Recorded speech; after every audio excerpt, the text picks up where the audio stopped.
What's up, guys and gals? Today we're going to talk about this 2020 Ford Ranger XLT. Had this truck for just over a year now. Bought it just before New Year's for 2021 New Year's. Great truck. Haven't had any problems with it. I've put just about 15,400 miles on it. Driving up north in Michigan in the salt.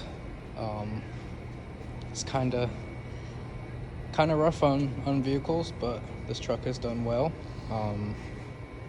I count it towards meticulous maintenance year-round, but as you can see, the frame, for being in salt conditions consistently, is really clean. So is most of the undercarriage. There's minimal rust on the drive shaft, the differential, transfer case crossbar, and none of the suspension parts have any rust. For those of you guys that care, I don't see a lot of videos about the undercarriages of these vehicles, which to me is something important, especially for somebody who's living in the north. Granted, I won't be in the north for very much longer.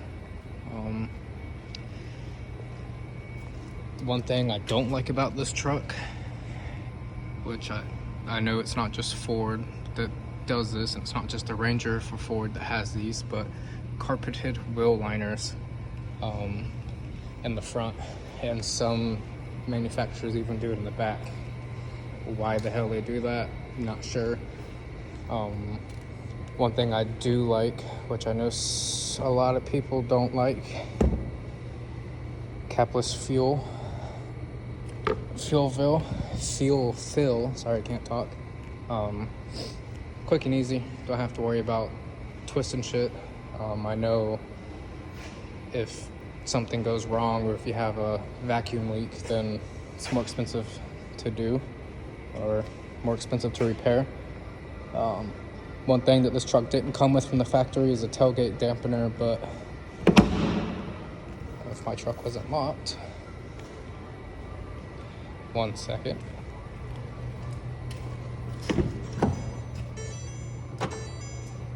Sounds weird. But $25 on Amazon. Boom. Dampened tailgate. Not that big of a deal. Don't understand why people complain. It's a $40,000 truck, at least with the packages I have. But not that big of a deal. I guess it's like an annoyance, but to me, just like I said, not that big of a deal. This truck has done very well, despite it not having independent rear suspension, which be very rare for a truck, even though I guess now Dodge is doing it with their magnetic ride suspension and auto leveling suspension. But despite solid rear suspension with leaf springs and independent front suspension, this truck really rides well on the highway, especially in Michigan roads where it's potholes galore. Pay outrageous fuel taxes for what? Thanks, Governor. But quick things I've done to the truck. Obviously, tailgate dampener. I've already covered that. Tailgate letter inserts. Sorry, the quality's kind of bad. I don't know why. Let me wipe my camera off real quick.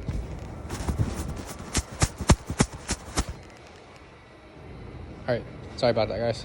But yeah, tailgate letter inserts. Did that matte black vinyl. Looks kind of shiny right now. I just put some vinyl rubber VPR on it from Chemical Guys. Good stuff. That's what I've done every wash. The trifold hard bed cover, tailgate liner came with it from the dealer, along with the tow package, which is another huge bonus of this truck. Best in class, quote unquote, 7,500 pounds towing capacity, and if I'm not mistaken, between 12 and 1,400 pounds payload. For a medium-sized truck, that is outstanding.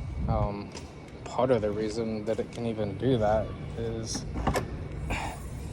because of this little beast of an engine right here. It's a 2.3 liter inline 4-cylinder single turbo engine.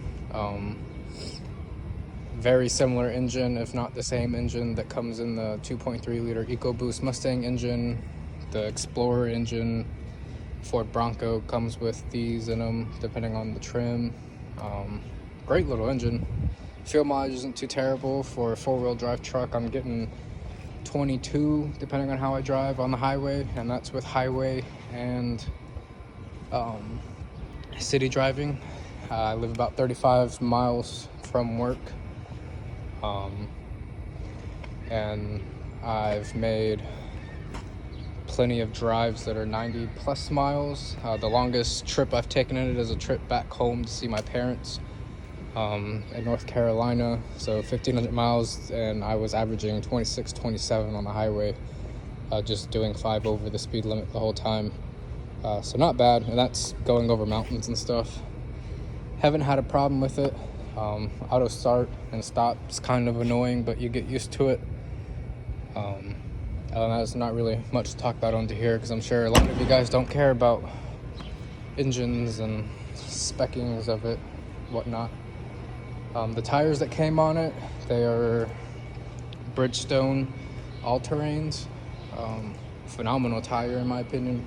Haven't had any problems with them, even in 2-wheel drive. It hooks in the snow real good. And if I'm in real deep snow, put it in 4 high, fucking keeps going. Now let's get into the interior.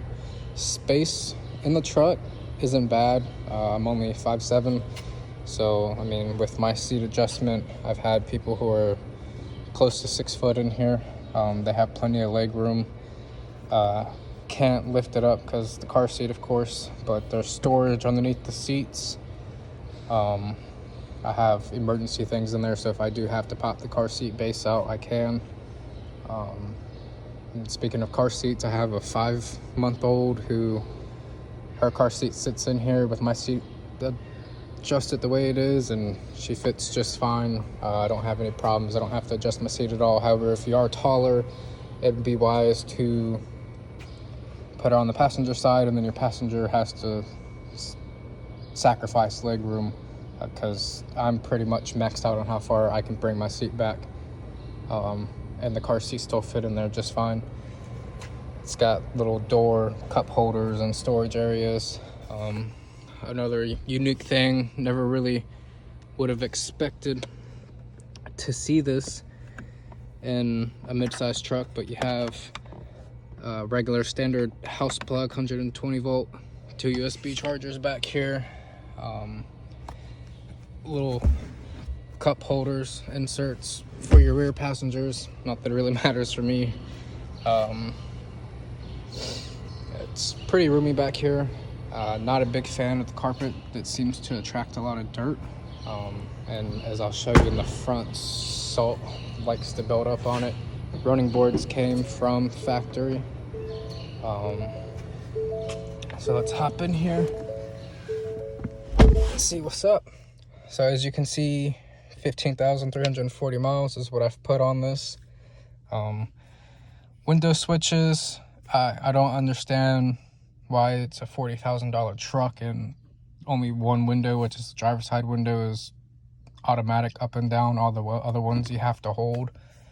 Not a big deal, but again, $40,000 truck. Let's we can do better, Ford. Steering wheel, it's nice. Controls are convenient for me. The way I drive, slide my hand over here, mess with the cruise control, go through my driving menus, roll my hand over here, can hit volume. This chooses your source, and then you have your Bluetooth buttons. Something that I found interesting from a previous YouTube video I watched, I forget whose it was, but they had a 2021 and it didn't have the power folds. I guess they discontinued it for 2021 model, so grateful to have the power folds. They come in handy. I live in an apartment complex and it's nice to have my mirrors folded in for the extra bit of clearance so people aren't hitting my stuff. Auto lights. You have the famous jellyfish launcher, which is also your cargo lights, fog lights, all that good stuff, parking lights. Up front, the upgraded package, I have the touchscreen 8.4-inch radio screen with Apple and Android CarPlay. I'll get to that in a second because I do have a very minor annoyance with that for people who like to use hands-free calling. But dual climate control, auto climate control, pretty nice. 2 12-volt plugs, 2 USB chargers, which is also how you connect to the Apple and Android stuff. Tow haul mode, traction control, your 4-wheel drive selector, auto start stop switch. And then moving over, glove box. It's pretty nice, nice and roomy. I don't keep a lot in there. I have a extra wrench, tire gauge, tire pressure gauge. I keep all of my service records and stuff in this white folder, and the special wheel key lock. Center console, it's actually pretty nice, although they don't give you any storage organizer, so I just kind of throw an umbrella and some loose change and some chargers and a microfiber. It's pretty much about it. Auto, it's got the dimming rear view mirror, sunglasses holder. For some reason they decided, hey, let's put LEDs in the cab, but let's leave all of the other lights minus the tail lights halogen. I feel like at this point LED headlights should be standard. In this little box you have the sensor for your lane assist. It works pretty good. Gets kind of annoying sometimes, especially in construction, and I turn it off completely in the wintertime, whether there's snow or not, because I've noticed it's pretty violent even on the low intensity setting. It also is for your auto head high beams. Sorry, still can't speak. I don't know if all models come with the auto high beams or if it's part of a package that I got, but it does have auto high beams. They are pretty damn sensitive. Even a tail light will cause them to turn off, which is good because you don't want to be blinding anybody. Standard gauge cluster. It's not like the Lariats where it's digital or super big in the middle. It's just a standard screen. Back to the radio system. So as we all know, it's Bluetooth. Most vehicles these days are Bluetooth. However, when you're trying to use hands-free talking and you're on Apple CarPlay, which I like to use a lot, it makes your volume louder, and by that I mean a 12 when you're using Apple CarPlay is a 14 when you're just connected to Bluetooth. And then the biggest pet peeve I have about it is if I try to call somebody, it's very easy to call, hey Siri, call this person. You tell the Apple lady, call this person. She calls it, whatever, but then they can't hear you because I don't know why, but it doesn't play through the microphone of the truck. So that's a big quirk I have because I have to unplug my phone, go to Bluetooth, and then make the call. I guess really not that big of a deal. Shouldn't be really using your phone, even if it's hand-free while you're driving, but people do. It's better than actually holding my phone. Moving back outside, crew cab. It's got a 5-foot bed. I don't really use my bed for anything other than suitcases and a baby stroller, because I'm the one who drives most of the time. So, I mean, plenty of room for me. Haven't towed with it. Plan on getting a camper when I move, when I'm out of the Coast Guard. But yeah, it's the 2020 Ford Ranger. Great little truck. Like I said, I haven't had any problems with it. I've put 15,000 miles on it. I would say it's really loud when you first buy it, unless I've just gotten used to it and it's loud all the time. And by that I mean, from the research I've done, the high pressure fuel injection system that's on it makes a lot of noise. It sounded like I had like a valve or a rod knock, brand new with 5 miles on it, and it continued to last, which kind of made me a little bit nervous. I'd say the other thing that took a long time to break in with this truck, I'd say even through the first 2,000 miles of it, the transmission, 10-speed, takes a while to break in, and it shifts super hard, seems to shift at different intervals. It's very noticeable when it shifts. Still every once in a while you can notice it. I've either gotten used to it or it's just completely broken in now. Another thing about the transmission, which to me is pretty big deal, not a make or break for me, but it's kind of annoying and sketchy, is when it's cold outside.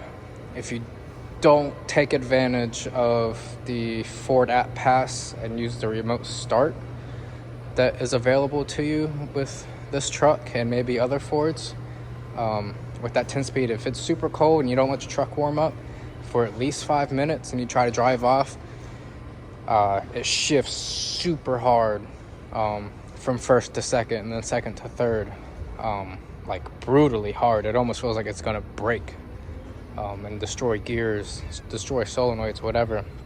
And I've only had it scare me one time to where I thought I was just gonna have to leave it and call Ford to tow it and get a warranty work done on it, because stupid me, I hopped in my truck, I let it warm up for 30 seconds to get some oil flowing through the oil passages within the engine, and I started driving. There was a little bit of snow, so the traction control was trying to kick on, and it was just the perfect storm, and the transmission just completely stopped working. Like, it would rev up and it didn't move, and then it would move, and then it would just stop working again, rev up, wouldn't move.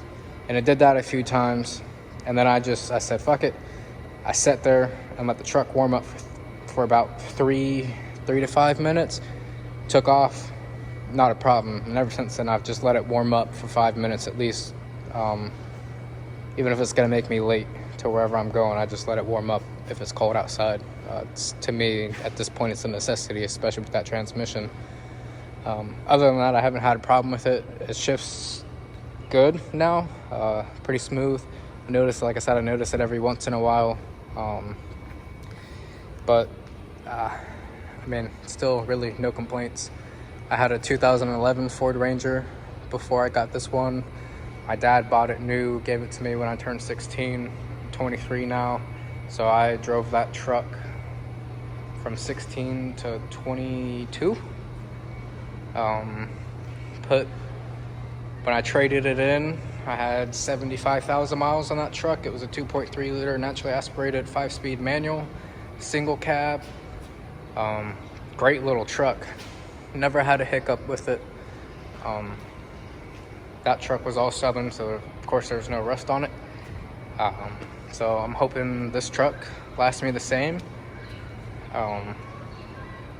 Something I can keep you guys updated on.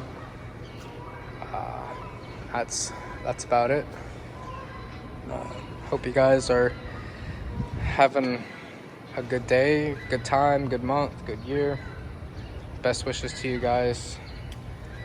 Peace out.